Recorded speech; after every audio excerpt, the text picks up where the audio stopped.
So we're here providing value for you guys in any weather, guys. Any weather.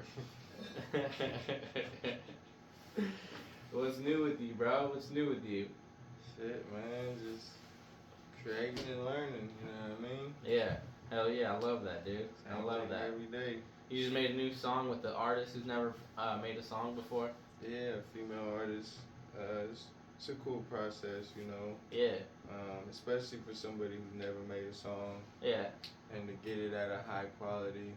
I heard it. It's dope. It's really dope. You would if he didn't tell me it was her first time making a song, I would think that she's already like a developed artist. Mm-hmm. You did a good job, bro.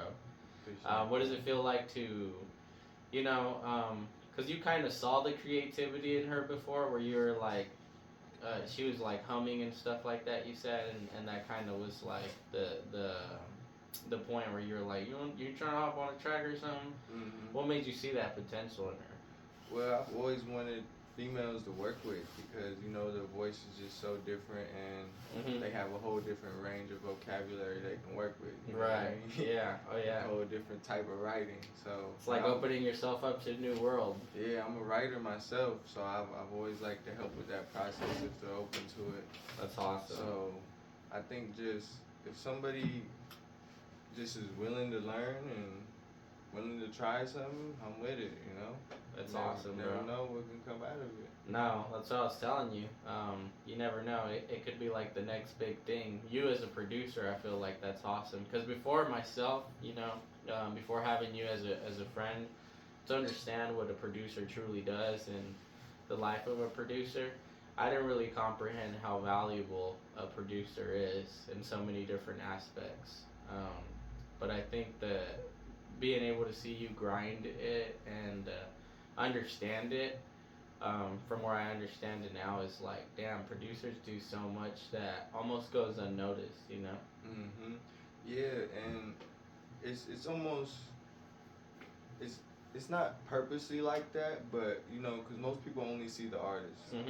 Unless Exactly. you're really diving deep or really doing your research and really looking up, who got the credits and who produced this song, who wrote this song, who. Yeah. Because writers and producers, writers really get way less credit than they deserve. Because at the end of the day, okay, the producer makes the beat, the writer writes, and the artist they sing or rap. Right.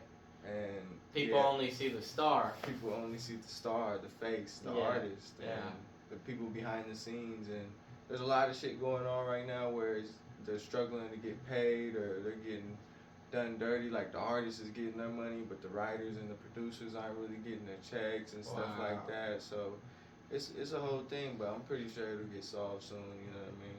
Yeah, man, that's awesome. I love that. So, I think one of the topics that I want to touch on today is it's already March 3rd today, or not? No, excuse me. March 3rd. Yeah. March 3rd today. We're already 3 months into 2024, and I want you guys to ask yourself, all the goals that you set at the end of the year, I'm sure the vast majority of you guys made New Year resolutions. They say New Year's resolutions all die within 60 days. People just can't keep going, and it's been about 93 days, guys. And I want you guys to self-reflect, and I want you guys to be honest with yourself and ask yourself, what did I say I was going to do this year? And am I on the current course of trajectory to accomplish things I said I was going to accomplish? Because I guarantee you more than 50% of you already forgot about those goals. So, did you have a goal in mind when you entered this year that you feel like you're still on pace to achieve? Yeah, I started, not really a goal, more of a habit. I got hella goals though, but more of a habit for me was more keeping track of my progress in my reading and my learning and my creativity, you know. Yeah. So I've been writing down everything I do for the past February was the first whole month, but January was, it was a little tacky. It was like I did it like half the month. But February was the first whole month. That's awesome, bro. And it's important that you're that you're very clear and honest, because I feel like that gives us more of a human look. Because I know we do some of these episodes and the things we talk about to some people might be unrelatable, where it's like, yeah, you guys think you're better, or, whatever you guys might think in a negative connotation. And of course, we always do our best to tell you guys we're human too. We don't think we're better than anyone. We're just trying to make you guys better individuals, and that doesn't mean that we're perfect ourselves. As you can probably hear what I say is said. He just said that the goal he had was only half concise for 1 month, and February was the first month where he was fully concise with it. And so I can relate to that, because all the month of January for me was just focus, focus, focus, focus. And then I feel like through March I was focused, but I started to deviate a little bit from my path, where I was getting too complacent with life's pleasures.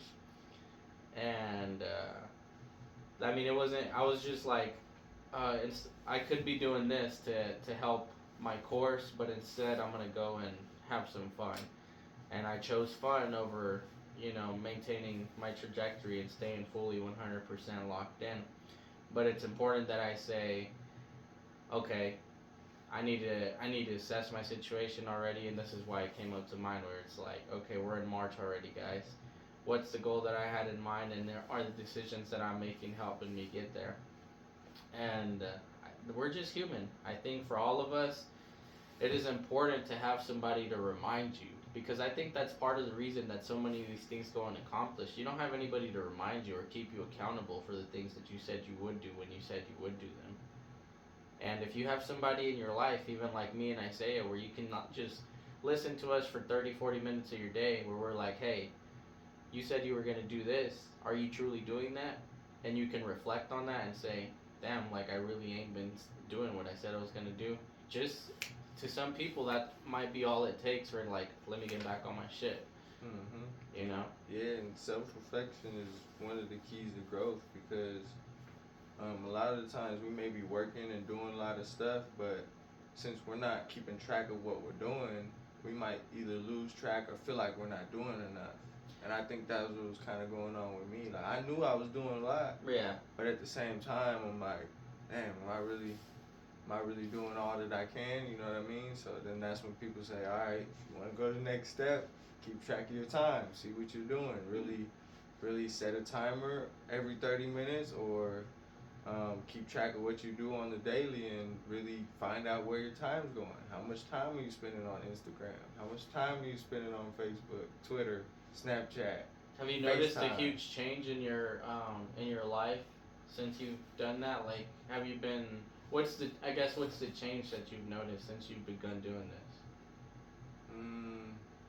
So I've always been hard on myself when it comes to, because I always felt like I got to do more, I got to go harder. Right. Every single time, doesn't matter how hard I'm going, I feel like I gotta keep going. Yeah, you know what I mean? I feel that. So when I see work like written down, and I see everything that I've done, it makes me more willing to celebrate the wins. You know what I mean? Yeah. Rather than just, if I'm just going to a burnout. Yeah. And then I look back and I'm like, okay, I know it's there, but I don't see it, or I'm not feeling the progress, because it may be gradually improving.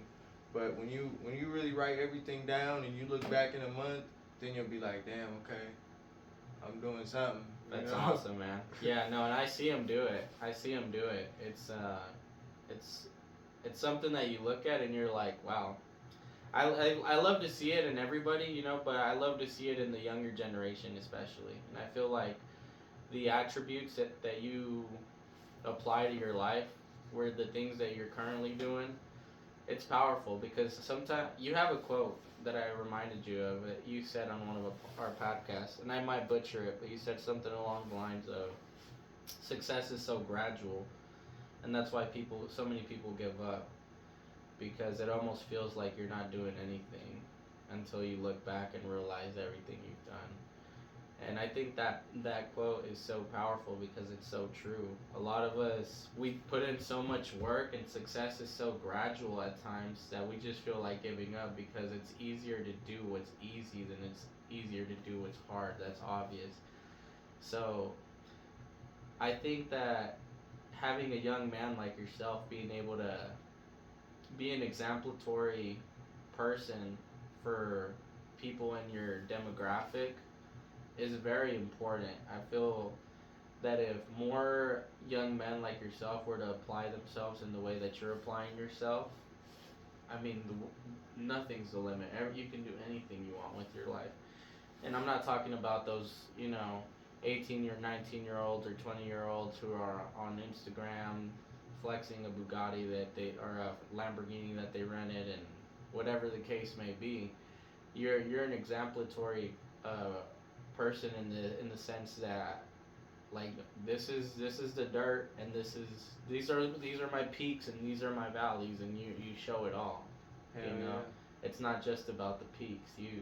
You talk about it all where it's like I'm not perfect every single day. I go through a lot of shit. It's more valleys than peaks always.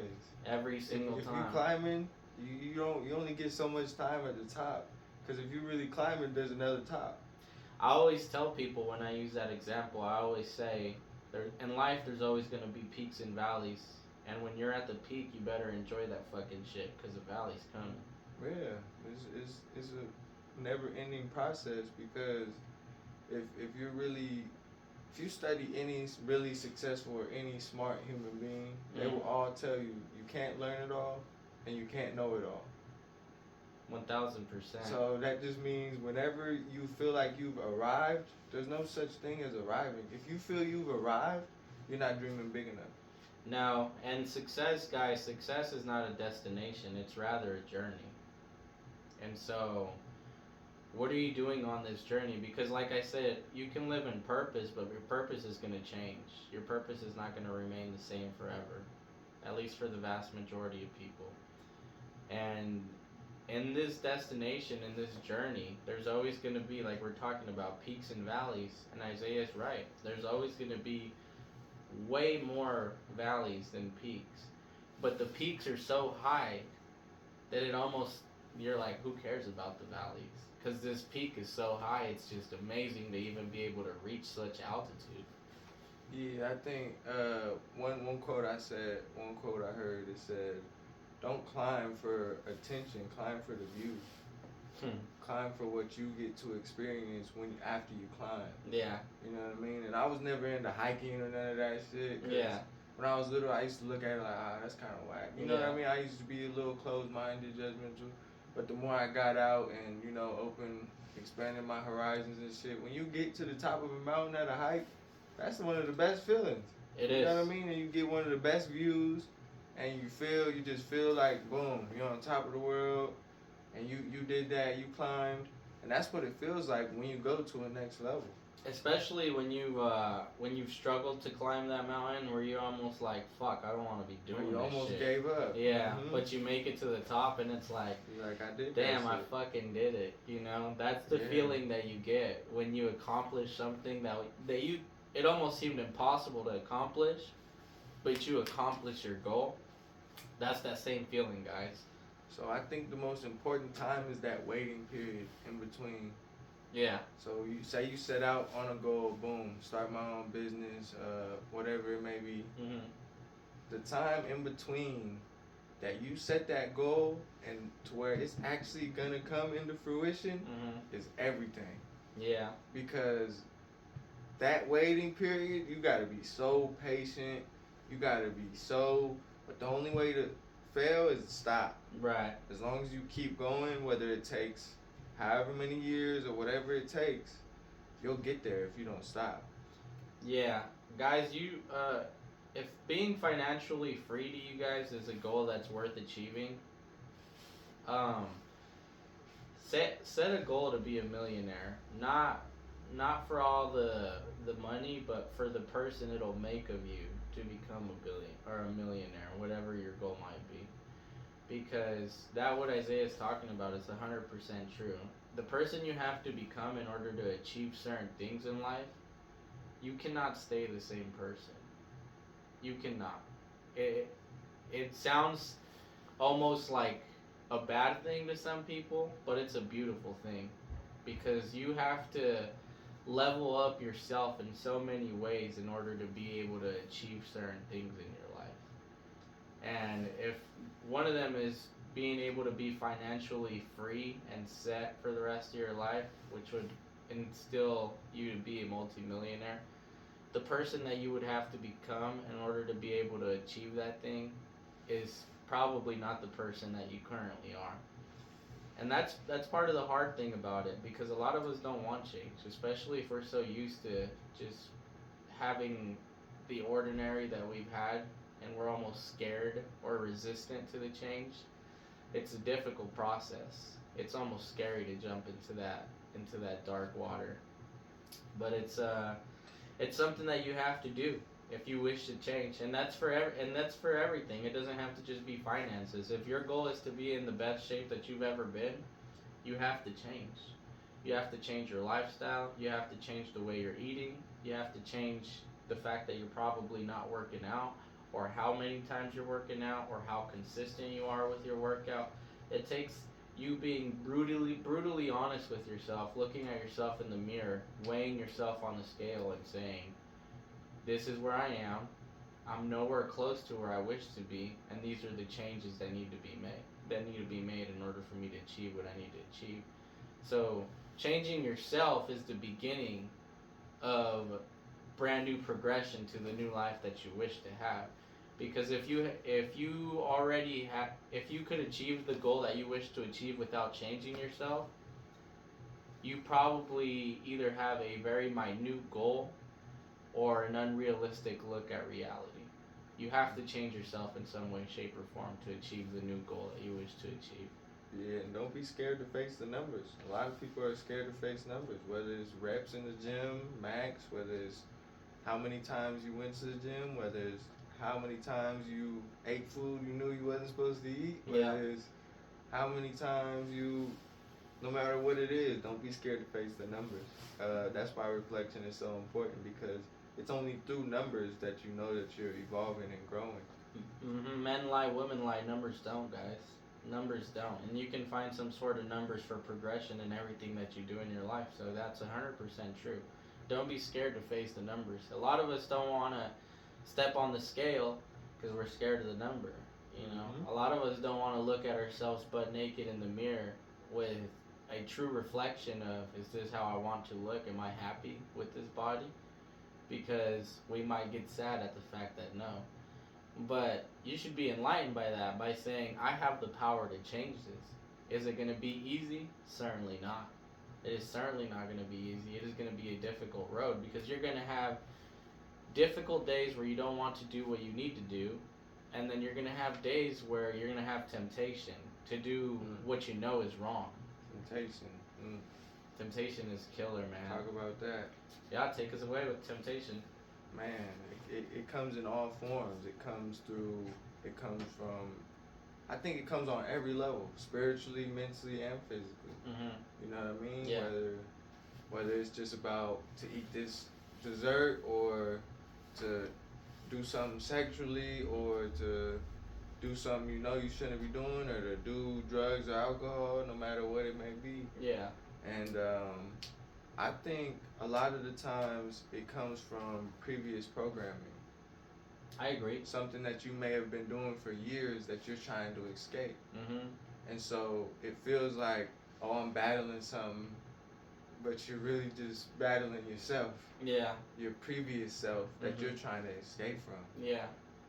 You feel me? Yeah, no, I feel that 100%. I've experienced that with myself, because, a lot of people will say, I'm battling spirits, or I'm battling whoop-de-woo. Mm-hmm. At the end of the day, you're battling your previous self, or that version of that self that you know isn't serving you. Yeah. You know what I mean? I know exactly what you mean. That hit hard, man.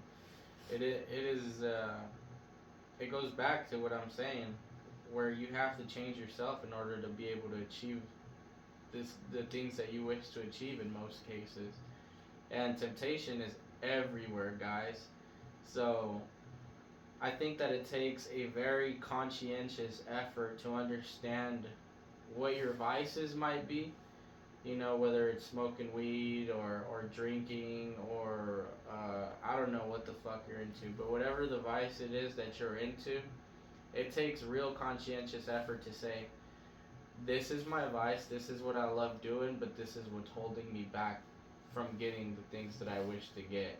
And so having that and being conscious of it, that way when you get the urge or the temptation to do the thing that you know you shouldn't be doing, you can be conscious enough to make that decision of, hey, I know this is what I want to stop doing, so here's my opportunity to stop doing it. Or am I going to give into that temptation? That's where the battle is you know you're going to come to a stop where you have the opportunity to do the thing that you should stop doing, and you're conscious of it now. So now you have that battle with yourself where, am I in charge or is my brain in charge of me? Am I going to stop doing this or am I just going to give into my temptation? And I think that's where a lot of us fail, because we just give into the temptation, because our brain starts talking to us, where the other side of ourself is like, oh, you can start tomorrow, what's one more time? And then there's temporary pleasure. Temporary pleasure. Short-term pleasure. And that's what it is, guys. Is another analogy that I always use with people is, would you rather have a good day at the beach, or would you rather give that up for owning the beach? And a good day at the beach is just you giving into your temptation for the day to feel good in the moment, but that moment is going to be gone fairly quickly after that. Owning the beach, however, is going to take a lot more time, dedication, persistence, and being able to overcome all the things you need to overcome in order to be able to get to own the beach. But when you own the beach, no one can take it away from you. You own it now. Yeah, it's hard. And that's the thing. That's the thing about your guys' vices, everybody's vices, where it's like if you don't give into that vice, if you don't give into that temptation, it seems very hard in the moment. But when you finally overcome it, and now you change your programming, where this is no longer a vice, this is a choice, and I choose not to do it. It has zero control over me. Now you own the beach, guys, because now you're in power. Your subconscious is not in power anymore. You're telling your subconscious what to do. Your subconscious is not telling you what to do.